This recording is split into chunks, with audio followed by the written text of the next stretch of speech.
Hey there, welcome to the Flute 360 podcast. I'm Dr. Heidi K. Begay, and I'm a flutist, educator, coach, and podcaster.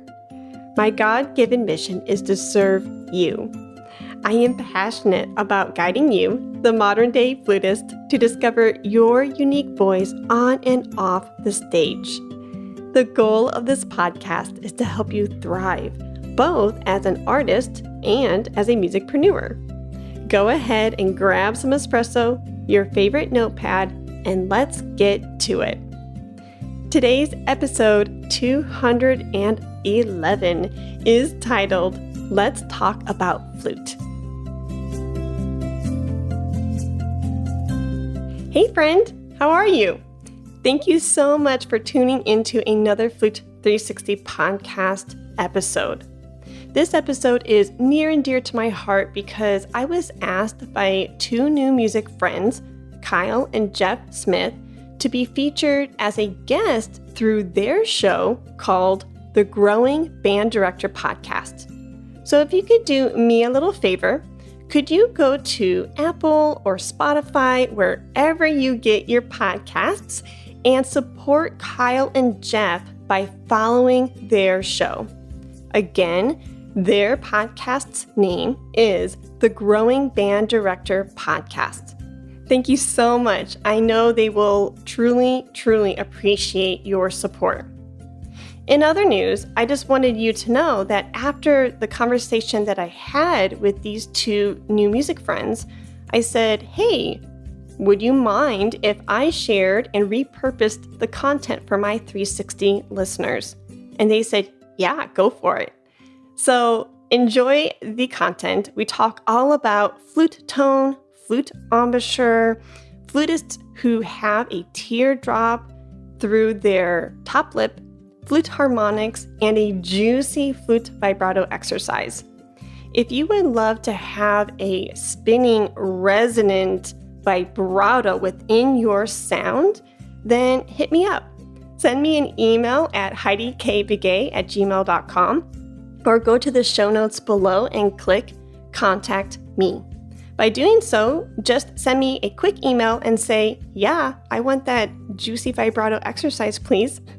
And I will email you the printed vibrato exercise plus a tutorial video. Thank you so much, and I hope you enjoy the show. All right, everybody. Thanks for being here. Welcome back to the Growing Band Director Podcast. This is also a joint podcast with Flute 360. And we have our guest on here today is Dr. Heidi K. Begay, and we have Jeff Smith on here. Jeff, how's the thunderstorm treating you? Well, it's starting to calm down a little bit, and my dog's calming down a little bit, so things are going better. Is that storm coming our way? No, you're going to miss it. You'll get a little rain, but you're not going to get the thunderstorms and the lightning and the possible tornadoes. All right. Well, thank goodness for that. Heidi, how are you? Oh, good. And we are actually in Texas getting some storms today as well. So maybe it's a little bit from your neck of the woods. Who knows? Could be. Yeah. All right, Heidi, for our listeners, would you give us a background on sort of how you got started and what you do and all that? Sure. Love to. So my name is Heidi, and I'm originally from Chicago. I'm the eldest of three. So it goes myself, my brother, and my sister. And the reason why I bring that up is because we were all encouraged growing up to participate in the arts in some form or fashion.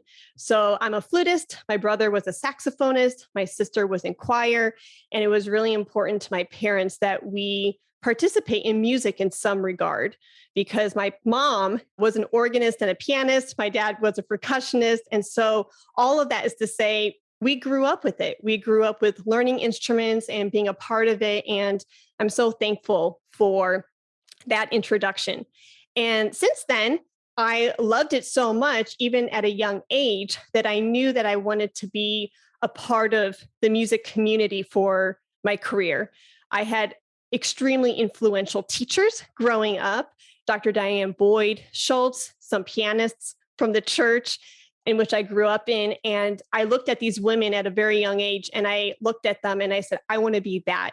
I want to hold that poise, that knowledge, the love for education. I want to be that for somebody someday. And so the rest is history. Got my 3 degrees, and here I am teaching professionally since 2009 up until now. And I love it. And you live in the Dallas area, right? Yes. So, and you work at a flute shop. Tell us about that flute shop, because we don't have flute shops here in Maine. Yeah. Everybody wants to know about the flute shops. Yeah. Yeah, no. So I'm going to take a step back. My career is very portfolio-esque. I was striving for that one academic job teaching flute at the collegiate level. Things unfolded in a different way for me.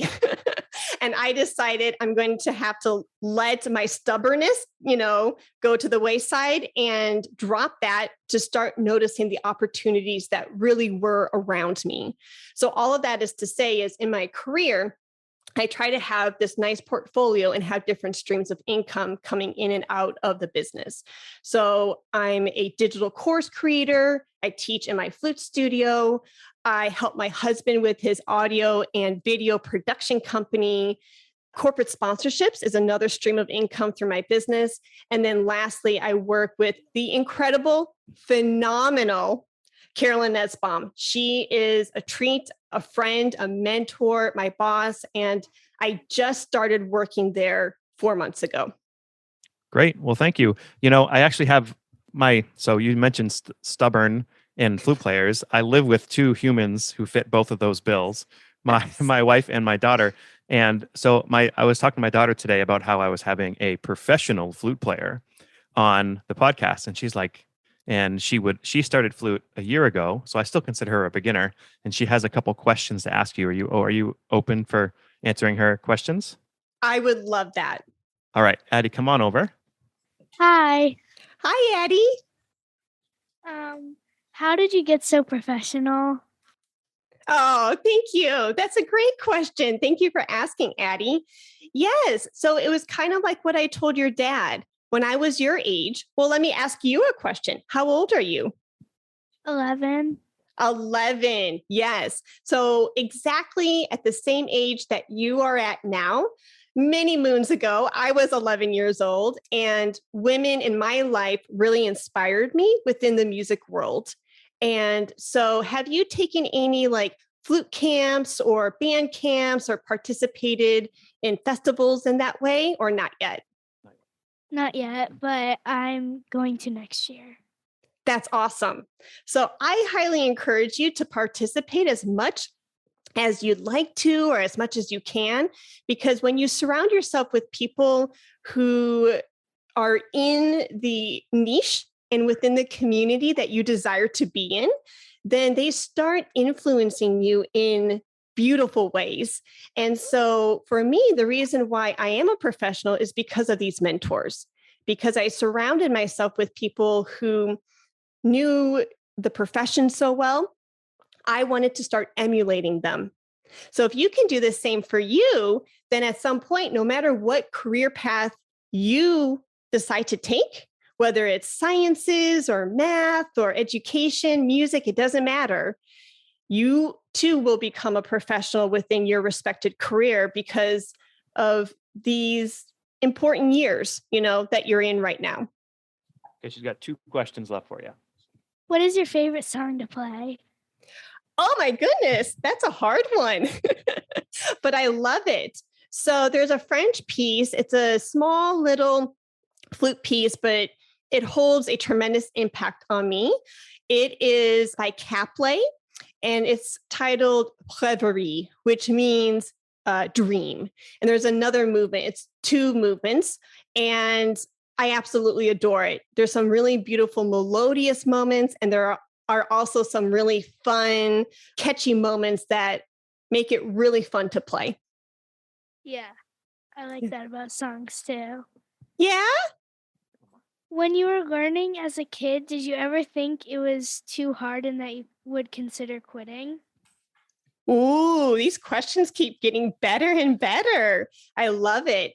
Yes, actually, to answer your question, not just when I was a kid, But when I was a teenager or in my 20s or in my 30s, I don't think we're ever done learning, right? And so when you put challenges in front of yourself, it feels like, oh, this is too hard. I want to give up. I want to quit, Yeah. right? Do you resonate with that? Yeah. Yeah. So I think that's normal. I think that's completely common, whether you are 11 or 31 or 71. When you ask yourself to step outside of your comfort zone, it's only natural to be fearful and it's only natural to want to run away.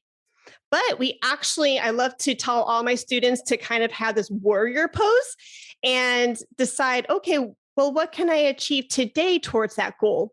Even if it's one baby step. And then you start moving, baby step number 2, number 3, and the next thing you know, you've reached your goal, whatever it is. So if you ever feel like giving up, there's a couple things I would recommend. One, you might need to take a break, break away from the project. And 2, ask questions. Like I'm starting to build a friendship now with your dad and Jeff here, and hopefully we can be in each other's lives moving forward. Someday, if I come across something in the band world and I don't know a band book or something and I'm stumped, then maybe I could ask Kyle and Jeff and say, hey, can you help me? So the point is you can ask questions, to hopefully get over those fears. Yeah. How do you overcome those fears within your world? Well, since my mom's the band teacher, I usually just ask her and she helps me. Yeah. See, asking questions. That is so powerful. Mm-hmm. Thank you. Oh my goodness. Thank you, Addie. It was so nice to meet you. You too. Jeff, how's your dog doing? My dog's doing okay now. It looks like the sun's coming out. So he's on his own now. I will say, Kyle, that was probably the most fun I've ever had through a podcast episode. Addie really raised the bar. Now, any podcast episodes after this moment, it's going to be a tough one to beat. Well, I do have 2 things to say. One is I'm sorry I didn't prep you for that. That's okay. But 2, we were planning on, I was going to try to get it on at the end, but she was like standing here staring at me and it's like, okay. And she had this list of like 15 questions and I'm like, okay, we don't want to ask 15 questions. So thank you. Thank you for helping. You're welcome. She's a future podcast host. Yes. Yeah. I love it. Hey, flutist. Remember to email me at heidikbigay@gmail.com or go to the show notes below and I have provided a contact me link. By sending me a quick email, you can send me a message and say, send over that vibrato exercise, please, Heidi. I would be more than happy to do that, and I cannot wait to hear how your sound is more vibrant and your vibrato is more spinning because of this exercise. Thanks. Okay. So, and I know I had sent a number of things that I would like to talk about. Us band directors, I don't know if we have short attention spans or what, but we're just used to dealing with 10,000 things all at once. And I know each one of these, you're probably going to feel like we boil down to a very small amount of time. But I hope it's okay that we try to hit a lot of these. Sure. And so let's start in a place that, I am a trumpet player, married to a flute player, so very classic. Jeff is a clarinet player. So Jeff is more of a flute player than I am. But I think there's a lot of teachers who ignore the head joint.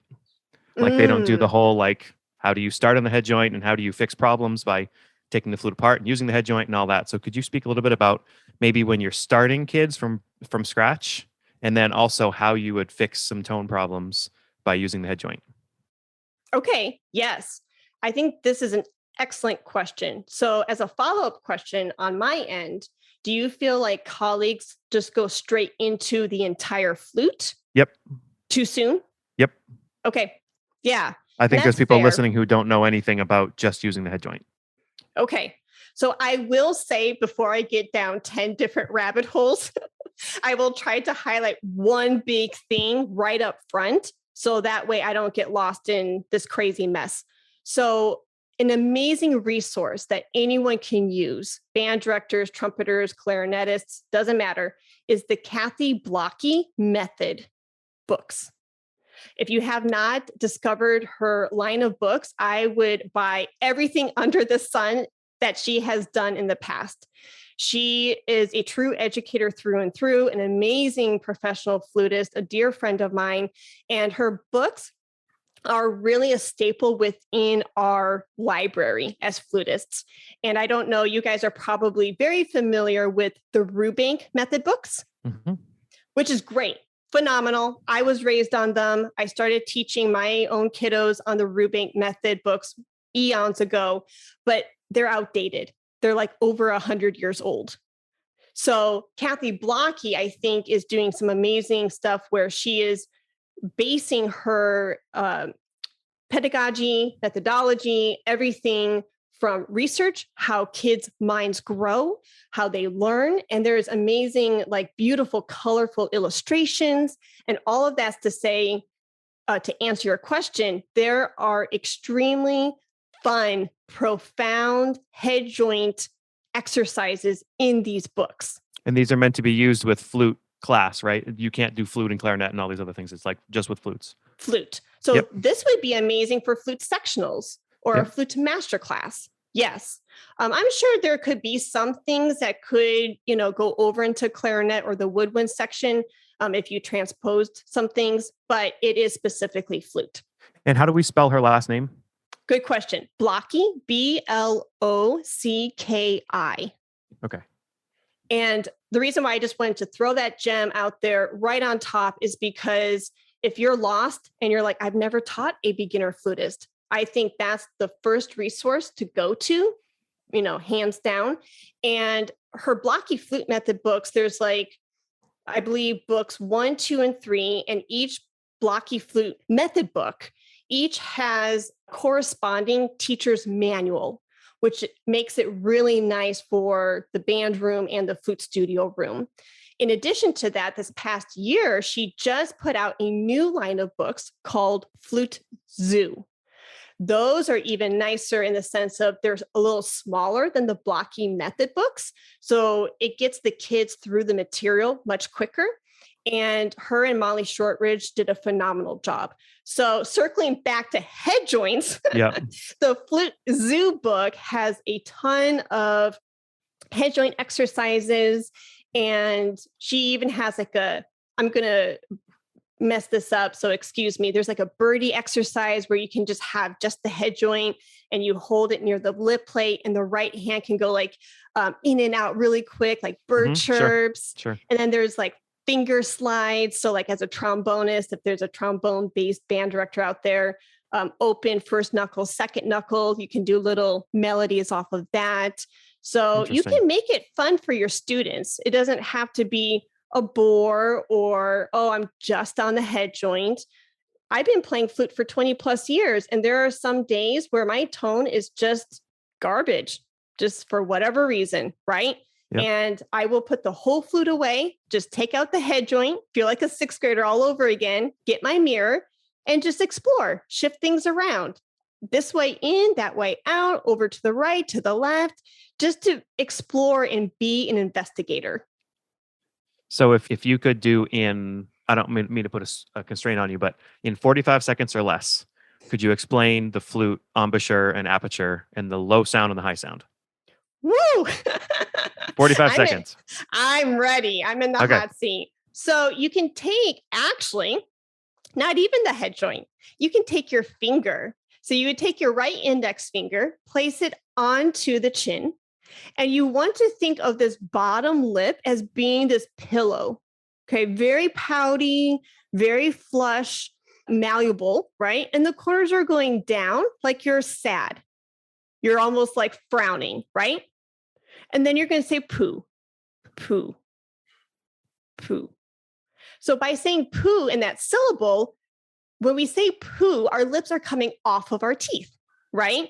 It's not peh, where the top lip is, being pressed up against the teeth, but we want that flexibility. So by, frowning and then saying poo, poo, we are getting this bottom lip to be flat against the index finger. And that's why I say index finger, because then you can feel right? Because the head joint, you're not going to have that sensation. You can take your finger and feel that your bottom lip is down, that the corners are down, that they're pressing up against the index finger. And when you say poo, and you can do this in front of a mirror, then you can see the lips coming forward. And that's really good for projection, tone, resonance, and then like, when you want to change the sound dynamics, things like that. I hope that helps. I think. Yeah, that's great. Okay. So can I interrupt and just ask your question? So here's something I run into. I taught public school for 40 years. So teardrops, kids with teardrops. How do you get around kids with teardrops? What's a teardrop? Teardrop, it's a fleshy portion in the middle of the lip that it interferes with the airstream coming out using the poo system, because that's the same system Kincaid used back in the 60s when he was teaching people to play flute. So what do you use to get around teardrops? Or I know what some other people use for the method. They just say don't play flute. But would you have a system or a method of getting around teardrop? Yeah. So first and foremost, I play off to the side. I don't necessarily have a teardrop, but I definitely play off center. Now, the thing that I just want to throw out there as a generalization is most flutists don't play dead in the middle.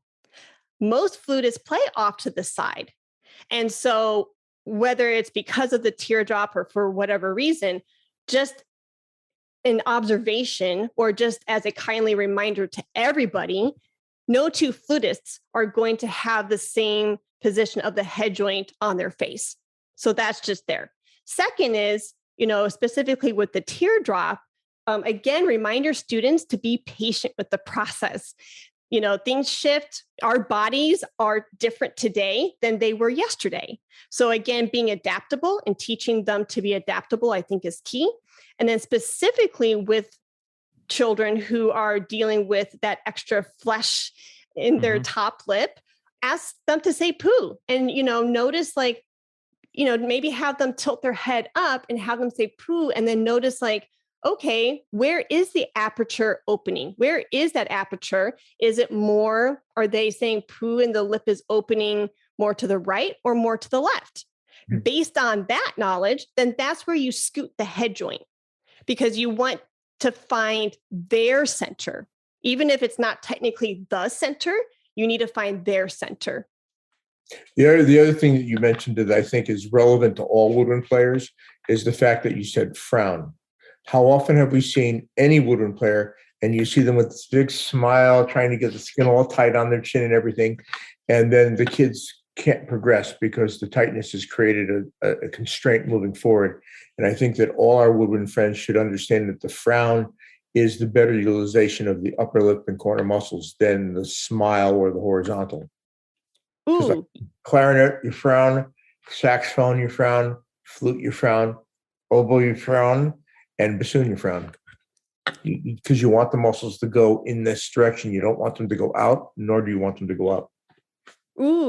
That's a very crucial point on all woodwind playing. And I think many method teachers who teach in the collegiate level, when they're teaching non-woodwind majors, neglect to discuss that issue. Thank you for sharing that. I did not know that about all the woodwind players. That's fascinating. Beautiful. Heidi, a couple minutes ago, you were talking about aperture, right? Which is the space between our lips, the hole where the air comes out. I think most flute players, well, this is my biggest issue when I see flute players. A lot of flute players are like me on flute. I'm awful on flute. I have a killer low C and I can't play outside of the staff because my aperture is just too big, right? And I think a lot of band directors who are not flute players, they have these flute players who can't, who don't sound very good up high and they have a problem getting up higher. And their answer is always blow harder, use faster air, blow harder, which makes you go super out of tune and super bright, right? So my wife explains it to me. It's almost like if you're looking out in the horizon at a road and how it gets closer as it goes out in the distance, how you need to focus your air and make your aperture smaller. Is that how you would describe that for band directors to describe who are not flute players? She says it's more about placement of the air, where it's placed rather. Oh, you like that one. I do like that one. And I'm going to steal your wife's horizon road example. That is genius. I love it. Yes, it is. Before I heard the road analogy and the horizon analogy, I was getting ready for my answer inside of my noggin. And it was the placement, where you're placing the air. Because when you play lower, this is again a generalization. It depends on what you want to get out, and the sound that you're after. But like lower, the aperture is going to be flatter like a pancake. It's going to be a little bit wider, right? And as you go higher, the aperture is going to get more round and as small as like a pinprick, right? And so that happens when I'm thinking like ew, ew, ew. So the listeners can't see this right now, but I'm thinking inside of like vowel inside of my mouth and thinking of, the size of my aperture, E. And then as I go higher, ooh. And so it's bringing my lips closer together, which is going to create that smaller space. And Beautiful. So it's that. And then, it's then the placement, like you need to know where you're placing your air. And doesn't that also directly relate to the fact of what you said initially, making the lower lip a cushion? Mm-hmm. Whereas we take some of our other woodwind players and you roll your lip over your teeth, you try to keep it firm against here. It's counterintuitive to what you would do on a clarinet, on a saxophone. So you've got to get that cushion, like you said, to make it so the air is directed. Yes, exactly. So if we have students who are having tone issues, it's like, where is the break on flute? Where is it where they start sort of getting into the, not the upper register, but where you start hearing, I don't know if cracked notes is the right term. I'm a trumpet player, right? To me, It's sort of in that like G, A, B flat above the staff range. Am I close? Yes. Our break or our cracked area is E in the staff. So middle E, not first line, but fourth space E. And that's because we are now transitioning into the middle register. Mm-hmm. So the lower register is going to be about 16 or 17 notes, depending on whether the flutist has a B foot or a C foot foot joint. And then that low register goes from that low B or low C to middle register E flat. Middle register goes then from that middle E, that's where that breaking point is, to C sharp above the staff. And then the high register, the third octave, is that D above the staff all the way up to D7. So let's just talk the F on top of the staff up to the upper D. What is our embouchure doing there? And how do you practice that without the flute put together to improve the tone on that? Ooh, so no matter what, specifically you're talking within that third octave range, but tone in general, you can use, I'm going to sound like I'm fangirling Kathy Blocky all day long, but you can use Kathy Blocky's Pneumo Pro. It's a yellow plastic head joint and it has like a curved black plastic band that's curved. And throughout this black plastic band, that's really hard to say, there are 4 different fans. And so you can see, because I don't know, and I don't want to speak on your behalf, but a lot of my issues teaching my flutists is we are wind instruments. We're woodwind players. We don't see what's going on with the air, kind of like a stringed bowed instrument, right? Because that's their air is the bow. We don't see that. But Kathy Blocky's Pneumo Pro, you can see the placement of the air on the red, yellow, green, or blue fan. You can see the speed in which the fan is spinning. Interesting. And, so much more. So you can use the Pneumo Pro to help with any tone issues. And even articulation, it's really good for that too, because a huge problem, myself included, a huge problem with articulation is there's not enough air behind the tongue to have a really clear, beautiful articulation. And so with the Pneumo Pro, you can have them. And if you don't see that fan spinning, then you know that there's a lack of air. And so anyways, it's a visualization. It's a tool to help visualize what's going on with air for both the student and the teacher. So I would highly recommend that. So the amount of band directors who are listening and making all these faces, and I have to say, you said 17 notes. Am I the only one who started on a low C and counted up 17 notes as you were talking to see if you were right or not? I mean, the amount of stuff the band directors that we do is just, where can you buy that device and about how much is it? Oh, good question. So you can buy it pretty much anywhere. So you can go to blockyflute.com, and that's her actual website. But you can go to flute shops, circling back to one of my jobs. You can go to any flute shop and buy it there as well. Just the Numo Pro by itself is $30. When you pair it with a complimentary instructional DVD and or some of her books, then she gives you a discount for the bundle. But I would highly recommend that you buy the Numo Pro plus her instructional DVD. I don't know the price of that right off the top of my head, but she does a fantastic job of showing you head joint exercises and the things you can do with the Numo Pro. It is so worth the investment. Awesome. So say we get past that and we put the flute together, and we always remember that we can always take it back apart and do it. And we should do that, just like on brass mouthpieces, we do that all the time. So once we're putting the flute together, what are some of your top habits that you insist on? Like, every kid is different, but there are certain sort of unalienable things that have to happen, right? Either regarding posture or hand placement or whatever. So can you give us maybe just 2 or 3 that are really important to you? Sure. So this sounds like I'm not answering your question, but I swear I am answering your question. And that is, I want my students to know that I'm not always going to be around, and I'm training them to be their best teacher. That's something I insist on. I insist on them truly listening. I insist that they are present in their practice sessions. Because you guys know this way better than I do. Our 30 minutes or our 50 minutes in the room with them is so short. It's so brief, right? So I want them to be intentional with their practice sessions. If they're going to designate 20, 30 minutes to practicing, I want them to know that you can get a lot of bang out of your buck if you have a focused practice schedule in front of yourself saying, my intention for these 30 minutes is to do 10 minutes of tone, 10 minutes of articulation, and 10 minutes of repertoire. That's important to me as a teacher, that they are organized, that they are intentional, and that they have fun learning. If, again, circling back to Miss Addie and her question, we're always learning, right? And I think you guys have said that multiple times through your podcast. And I want them to know that we're never done learning, right?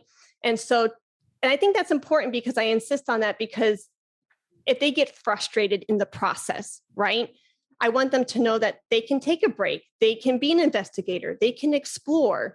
So anyways, I'm rambling, but I really want them to be their best teacher. And so if they are organized, if they're intentional, if they are present in the moment, really listening, really keying into, what's going on with my tone, and ask questions out of curiosity instead of judgment. So many times my kiddos come into lessons and they're like, oh, sorry. And they're always apologizing or they're shaming themselves. I'm like, it's just a wrong note. So self-talk is huge. That's really important to me too, is that you say, oh, that's interesting. And I'm using air quotes right now. Look at that mistake. I think it's just a recalibration, Oh, that's interesting. It has no bearing on who you are as a player. And we know this, but we get so caught up in doing things, really well, which is commendable, but it could backfire.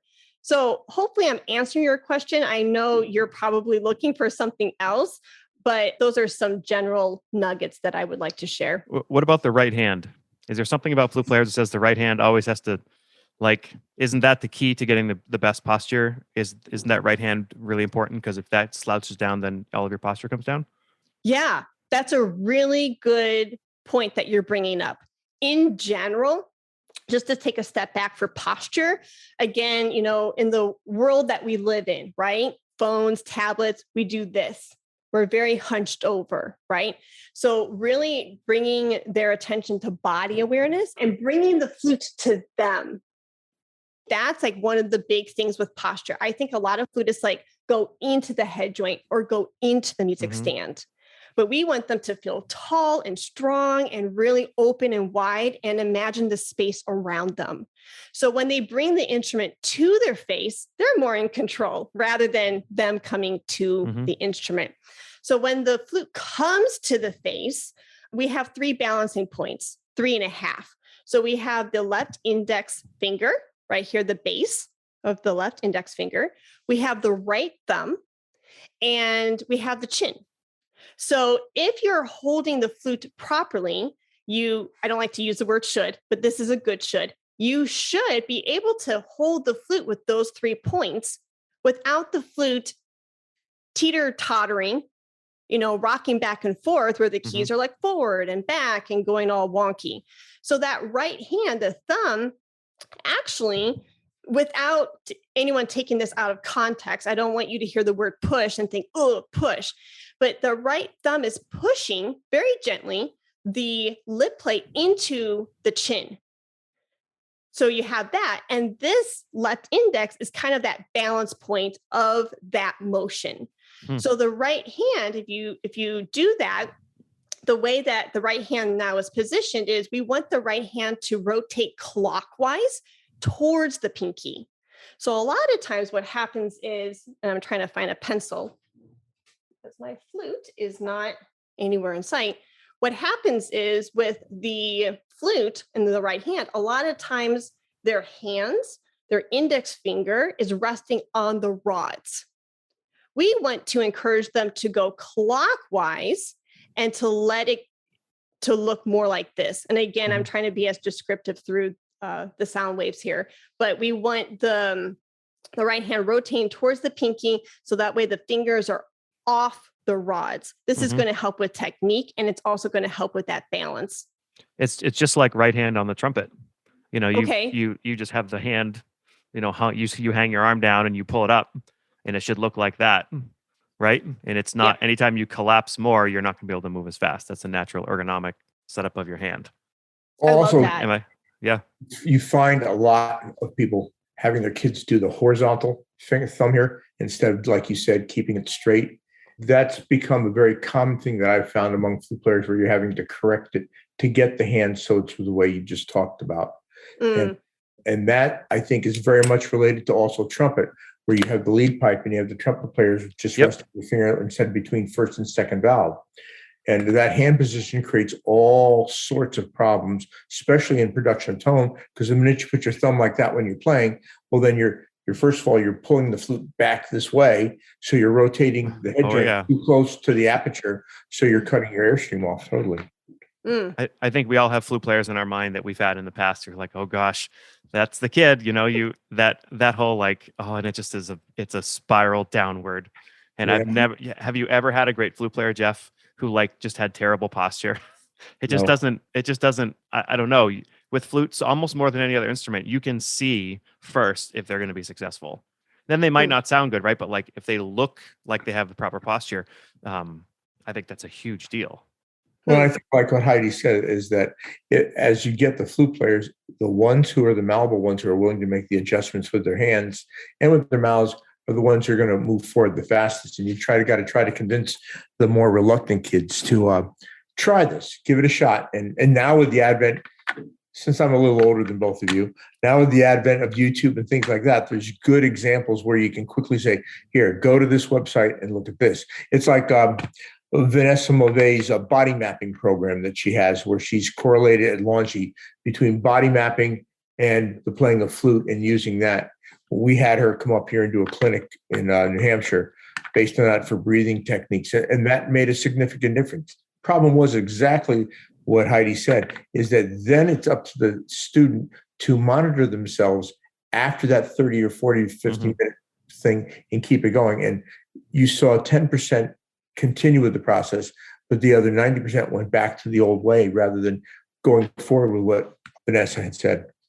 All right, let's shift a little bit to tone. I think it's probably accurate that we want to be able to play with every sort of style of tone, right? Or type of tone. You don't want to just have one sound. But in general, we haven't talked, so I might be putting my going out on a limb here. Are we going for more of a dark tone than a bright tone on flute? In general? Yeah, it really, I know what you mean. It really depends on the context of the music. It really depends on what you're after as an artist. But yes, maybe the adjectives here, and you can play with me a little bit, is that fuller resonant sound. And I think Mhm. that's what you're referring to as darker versus a fuzzy tone that might sound brighter or unclear, unfocused, right? And so I think like the full resonant sound is something that we want. It's a really great foundational tone to have. And then from there, when the sound is focused, right? And you are utilizing your air in a really great way. Once that is established and you have a good sound, then you can play with colors. Mhm. And actually, I heard this. I forget who the teacher was from. He was from Chicago, and he said that when he had his flute players, who if they had he used the word bright sound when they went up into the upper register. In order to fix it, their flute teachers always had them work on their low register, and Mm. that's actually similar to trumpet. How if you improve your low register, it improves your high register. That's the same on flute. And he was talking about the use of harmonics, which sort of like blew my mind a little bit because as a trumpet player, we do lip slurs all the time, but then realizing that flute players can do the same thing. Mm, Right. So can you speak to like, say you have a band director who doesn't know anything about the harmonics of the low part of the flute, right? And okay. how can you utilize that in like step one with a class of kids in order to improve their sound? Sure. Yes, there are tons of amazing harmonic exercises out there. I know that, again, Kathy Blocky has a lot. You can see like how impactful she is within our community because I'm mentioning her 3 times within this conversation. There are amazing harmonic exercises through the Trevor Y books. Mhm. Mary Karen Clardy also has some harmonic things in her books as well. So those are 3 resources you can pull out from the library. But yes, harmonics, like the benefits of harmonics is adding that resonance into the tone, also adding that color to your sound that we were talking about earlier. It can really help also with the flutist's intonation, Mhm. right? So one thing that you can do with your flutes is, you're playing the fundamental note, right? And then the octave above that, then the fifth above, then another octave, the third, the fifth, the seventh, and the octave, depending on the fundamental note. That's a sequence for low, middle, C. I kind of went between piano world and flute world. The low Yeah, I think C we on got the it. Low flute. C on the flute. Yeah. The low C on the flute. So you can start with whatever fundamental it is, right? C all the way up to G sharp. Pick a low note and some generalizations, some tidbits for harmonics in general. Encourage your flutists not to play with vibrato when they're doing harmonics. We are after a really pure sound. We want to get rid of the wah-wahs just for now to strive for that purity. So Mhm. that's tip number 1. I would also advise band directors to go about harmonic exercises in the capacity of slurring. Take the tongue out of the equation because the tongue could really be the reason why that partial's coming out. And we are working on the flexibility of the embouchure. So those are my tips about harmonics in general. And you're encouraging your flutists to float between the different partials.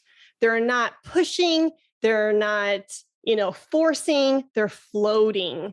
And anyway, band directors, kudos to you guys for knowing all the instruments and knowing how to approach each section. I couldn't do it. That's mind blowing to me.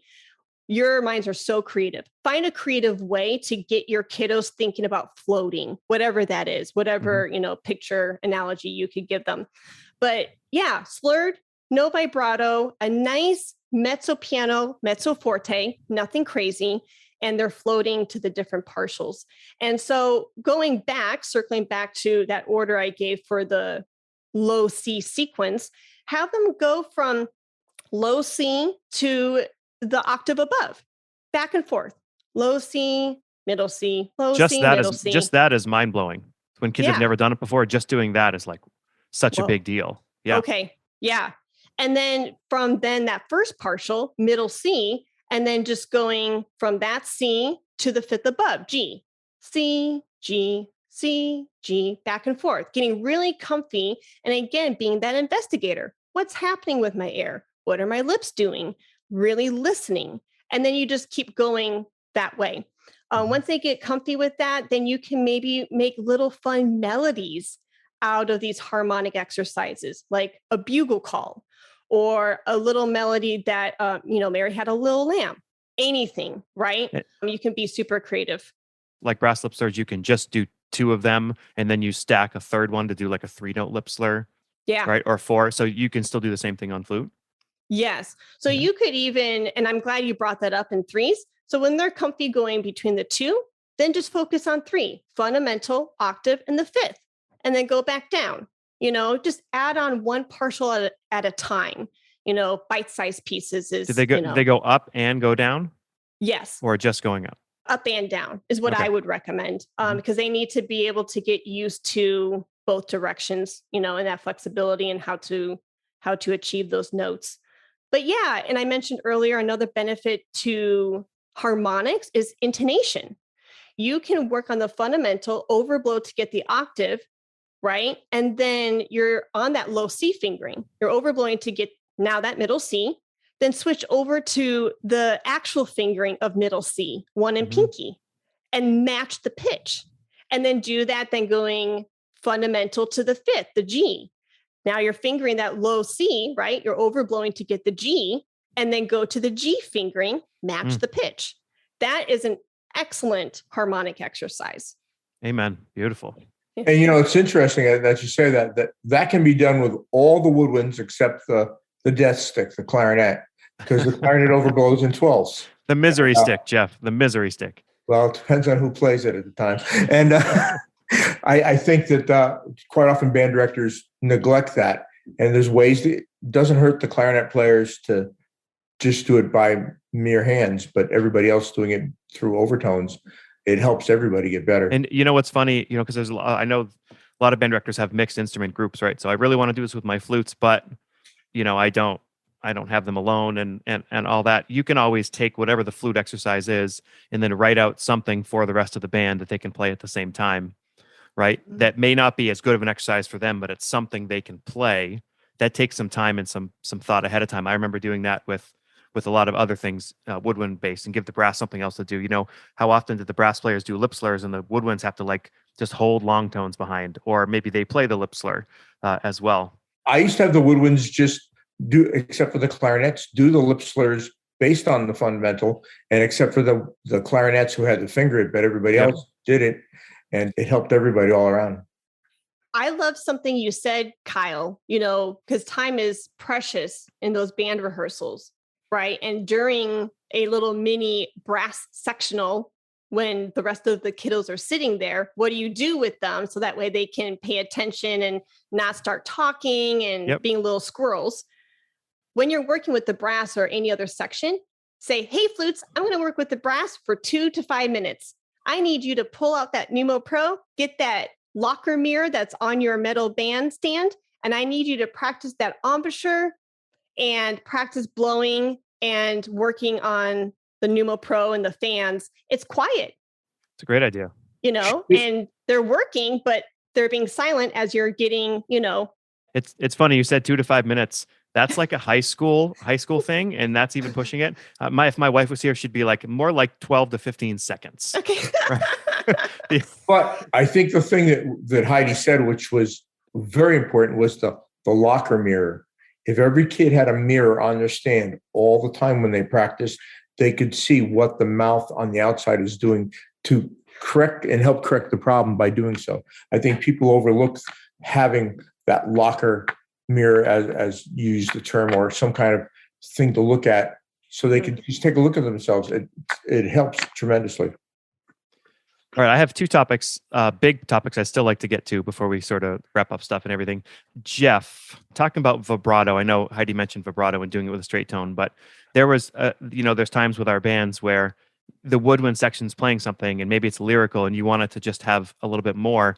Sometimes we forget we can ask them to play with vibrato, right? And that sort of helps a lot, sometimes the music come alive. When you're teaching clarinet, how do you teach vibrato? I don't. Okay.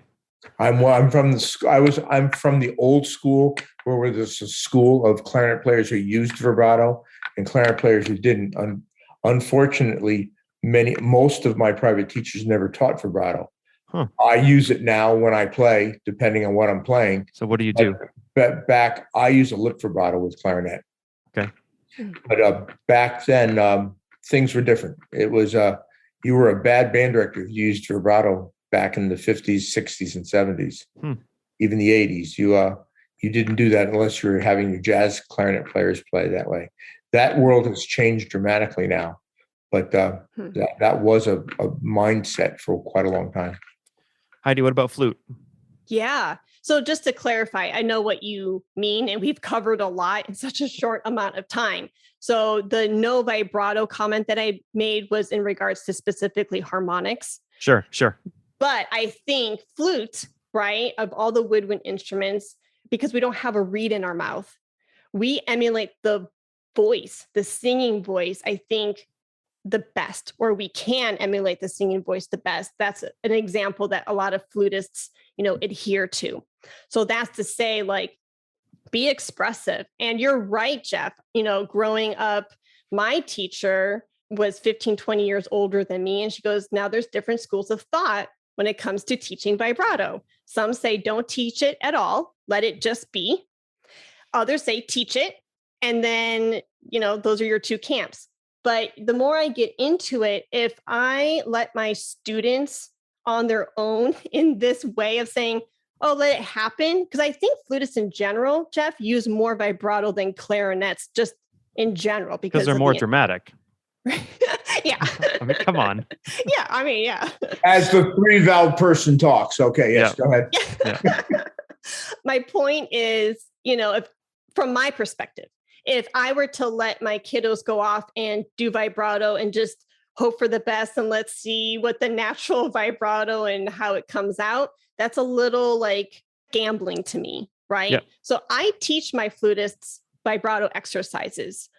Now, when it comes to actually implementing vibrato into the context of music and expressivity, I don't want them to sound like a robot. I don't want them to have the same wah wah speed on every stinking note because it would just be like ketchup. Like I just threw a bottle of ketchup all over my fries and you don't see any of the fries. All you're tasting is the ketchup. Mm-hmm. So it needs to be done musically and with wisdom and with intention, not just, squirting out a bunch of ketchup. So do you do it with lip or jaw, or do you do it with air? How do you teach it? That's a great question. So it's a little mixture of the throat. And I say that loosely because I don't want people going, and then the abdominal muscles. So a lot of people say, oh, vibrato for the flute comes from the diaphragm. Well, the diaphragm is an involuntary muscle. Correct. You cannot control the diaphragm. I don't even know what that means. I don't know what that feels like. So it's like you're coughing. It's like you're saying ha, ha, ha, ha, ha. And then you can speed it up. Ha, ha, ha, ha, ha, ha, ha. Right? And so, and the air has to be there. It's always air. And that's one thing that I wrote down in preparation for our talk today, whether it's tone problems, technique problems, tonguing problems, vibrato problems, intonation problems, it doesn't matter. Always ask as the teacher, what's going on with my students' air? Mm-hmm. 9 times out of 10, you're going to find the solution there. I heard an air tip from one of the Army men. I think it was Airmen of Note. They were up at in Maine doing something, and they were teaching this breathing clinic to the kids. And this saxophone player was sitting down, and he said, "I remember when all of our dads used to carry their wallets in their back pocket, right? So then he'd sit down. He said, I want you to breathe through your wallet." So all the kids would breathe and sort of like push. It's kind of like breathing through your butt, right? And you push down, and it talks about the expanding down versus expanding up. And I thought that was a really great way to talk about that. Yeah, it's all around us, right? And it's not just the front part of our bodies, but I've had a teacher tell me to breathe into where my kidneys live, right? And yeah, breathing is so important, just inviting that air to come in a very natural way. But for your listeners, Kyle and Jeff, I would love to offer you a vibrato exercise that I give to my kiddos. And I am so gung-ho about this vibrato exercise. I think it's like, mwah. I really love it. And it's something that's been passed. I don't think it's published. It's been passed down from teacher to teacher within my lineage of education. And so I would love to provide that to your listeners. Great. Is it going to be written out or are you going to tell it to us? Oh, I can write it out for you. That'd be great. Yeah. And it's haws. We're hawing in triplets and really and the thing is, when you read this, the disclaimer is when you read these printed notes, you're really, and again, I don't want anyone to take this to the extreme. You're hammering out those haws. Ha, ha, ha. You want it to be a nice deep wave, right? It's not surface level where it's like, ha, like is something happening, right?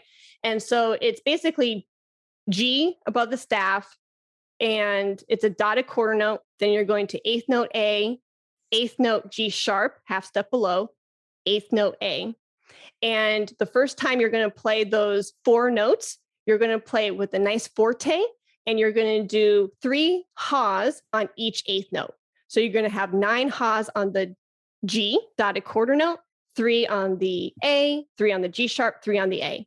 The second time you go through that same set of notes, now you're going to do it at the piano dynamic level. Then the next step, the G and the G sharp stay the same, but then the A goes a half step above. So now you're doing G, A sharp, G sharp, A sharp. Repeat, and you keep climbing chromatically up until you get to the very high C. Awesome. And if anybody wants to see that, Heidi will provide that to me, and it'll be on the materials for this podcast on the Growing Band Director website. All right. So I assume to be a professional flute player, you have to be able to play piccolo as well. I assume that's a standard thing, right? Yeah. In most of our band programs, a lot of kids don't end up playing piccolo because, we have maybe one in each ensemble. Maybe it's a couple of kids who rotate between them.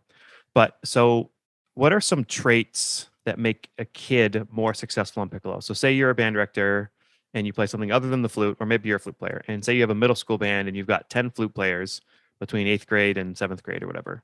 Like, how do you know which kids are going to be better on piccolo? Is it confidence? Is it rhythmic ability? Is it tone? Like, what are the things that are predictable factors for flute players that might make them strong or even stronger on piccolo than they are on flute? I do find that I'm actually stronger on piccolo than flute. That voice really resonates with me. So what does it take? Like, you know what it's like, what does it take to be really successful on piccolo in a band setting? I think you nailed it right on the head when you said confidence. I think that player has to be really confident. And the other key characteristic as a band director that you should be looking for is having a good ear. Because the piccolo, as you know, just lays beautifully on top of the entire orchestration, right? Or that's the goal. That's the goal.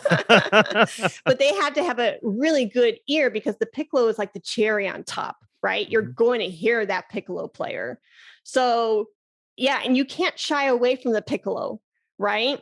So confidence is a huge one. I love that answer that you gave. And then having a really good ear, because you need to be able to blend, pitch, all of that jazz. Beautiful. Do you have any audition tips for maybe not just flute players, but for people who are, taking auditions in general? Yeah, I think preparation is key. Going back to this confidence nugget, right? When I am prepared, I am more confident. And when I'm more confident going into that audition room, I feel like I can conquer the world, But if I know I really didn't put in the time that I could have, then I'm going to show up feeling timid and meek, and that's not going to help my sound. It's just not going to go well. So I highly recommend to be prepared to the best of your ability. I know life happens. We are all juggling all the things all at once, but if you can try to be prepared to the best of your ability, then that's going to boost your confidence and you're just going to rock it. I have a friend who's a judge. He's judged a lot of trumpets over the years. And he says his name's Alan King. And his rule is never tell a judge any excuses or don't tell a judge any more than they want to know, because it's only going to hurt you. He said he's had kids who come in and say, "Oh, I just got this music yesterday." Or, what was another one? "This isn't even my mouthpiece. I forgot it at home." Or, "It's not even my music." You know what I mean? Like, all these things that you think are going to be, and I know I'm thinking like a high school kid or a middle school kid, right? But like these things that we think are going to get us off the hook only make you look worse for an auditioner. Oh, yeah. 100%. I agree. Awesome. Well, the last question I have is a message you may have to band directors. I don't know if I prepared you for that one, but basically, you're talking to, you've given us a ton of great stuff today, and we appreciate it very much. Mhm. What are some, I don't know, something that the general band director should know, or something you want to tell them? That is a great question. And I know just seeing you, right, and your co-host, and just seeing the men that you are, I can only imagine that you guys are phenomenal professionals. And I can't wait to get to know you better. So by saying that, I'm sure all of the listeners listening to this and the listeners who tune into your podcast every week, they are professionals in their own right as well. And so I feel like I know I'm kind of preaching to the choir, Mhm.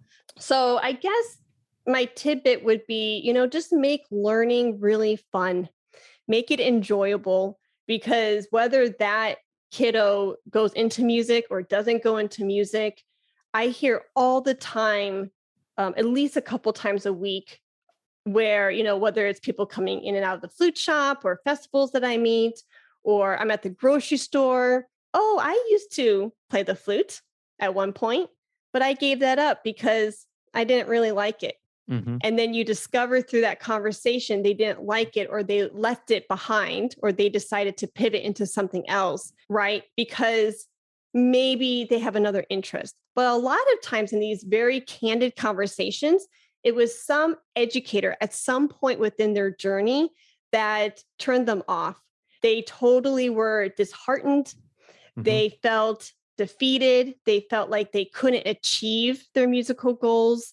And I'm not bashing any educator out there. Things happen, Mhm. and you don't Sure. have both sides of the story. But if we as educators can really show the passion and the love and the joy of music to our students at any age, middle school, high school, and beyond, I think, whether they turn out to be a musicpreneur or they decide to be a lawyer or a welder, it doesn't matter. Music can play a part in our lives in some capacity, Mhm.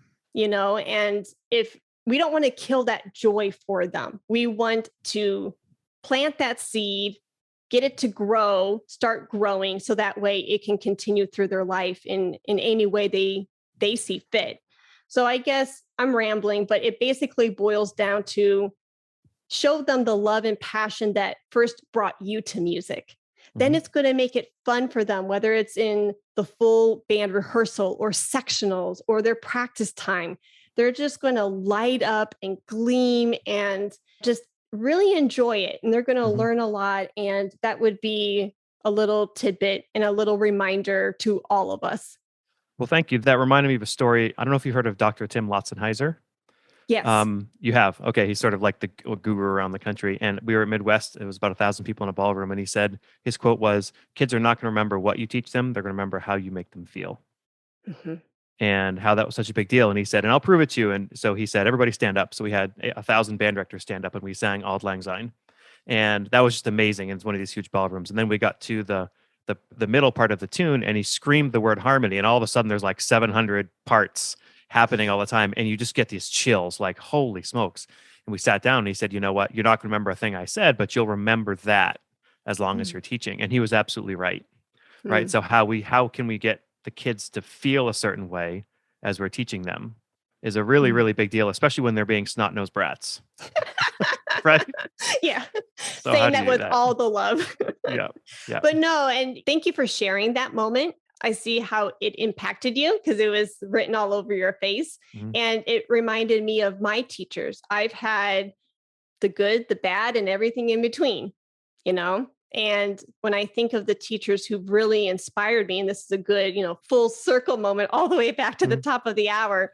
But when I think of the teachers who really inspired me and motivated and loved on me, I also see them not only as my mentor and as my educator, but as an adopted parent or as a best friend or an aunt or an uncle.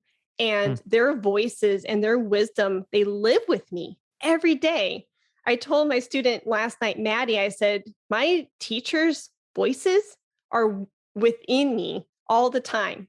I hear their voice, I hear their inflection, I hear everything that they've shared with me, and it lives with you.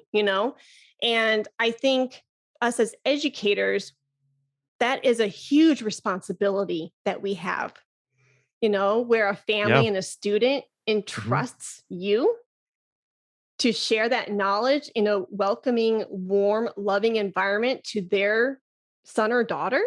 Mm. That's a huge responsibility. And I think we should take it, very seriously, because again, whether or not they, like you said, how are you making them feel? Right. If they leave that band room as a senior in high school, they're going to remember like, oh, did Heidi inject me with confidence? Or did she diminish me where I felt this small?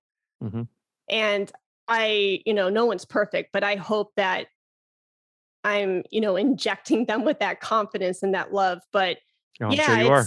Oh, thank you. Yeah, I think it's a huge responsibility. Well, thank you very much, Dr. Heidi K. Begay, and the Flute 360 podcast. It's been great chatting with you. Yeah, same here. Thank you so much, Kyle. Hey, flutist. I hope that the content has served you well. If you want to play a little bit more with this vibrato exercise together, I would love to offer you a free flute lesson trial. Go to the show notes below, and there is a link to schedule your free 30-minute flute trial lesson with me. It's through Calendly, and you can find a time that's convenient for you. I would absolutely love to hear you play, and if you want some more ideas of what you can do with this vibrato exercise, then hit me up. I want to see you grow and thrive as a musical artist, and I welcome all ages and skill levels across the board. I cannot wait to hear you play. Talk to you soon. Let's talk about flute.